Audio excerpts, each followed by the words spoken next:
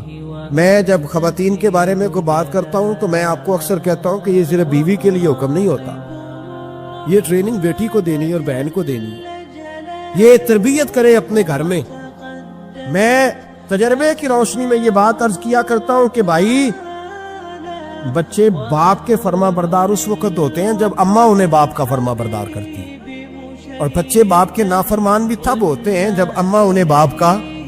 میں نے اپنے کانوں سے سنا ایک دفعہ ایک بچہ اپنے باپ سے کہہ رہا ہے آپ نے تو ساری زندگی باہر گزار دی، پیسے کمانا کون سا مشکل کا ہو، دکھ سکھ تو سارے اماں نے برداشت کی، سکولوں میں وہ جاتی تھی، فلانا کام وہ کرتی تھی، فلانا کام۔ اب یہ سوچ اس کی ذاتی تو نہیں، یہ اس کو دی گئی ہے، اور اگر اس کو یہ سوچ دے دی جائے کہ اماں کہے کہ میں تو اپنوں میں رہی ساری زندگی، میں نے تو اپنوں میں وقت گزارا، اور تیرا باپ تو کئی دفعہ جنازے بھی نہیں پڑھ سکا، نے تو ماں باپ ایسے دفن کر دیے، وہ اگر یہ سوچ فراہم کرے تو پھر بچہ باپ کا فرما بردار ہوتا ہے۔ اور یہ والی روایتیں ہم بیوی کو سناتے ہیں، حالانکہ کس کو سنانی چاہیے؟ بولیے، بہن اور بیٹی کو، بہن اور بیٹی کو سنائیں گے باتیں، ان کو سمجھائیں تاکہ آگے جا کے وہ جو گھر ترتیب دے وہ گھر بڑا عمدہ اور نکھرا ہوا ہو۔ حضرت سیدنا ابراہیم 13 سال کے بعد آئے، چونکہ گھر میں اللہ تبارک و تعالیٰ کی دوستی کا چرچا تھا،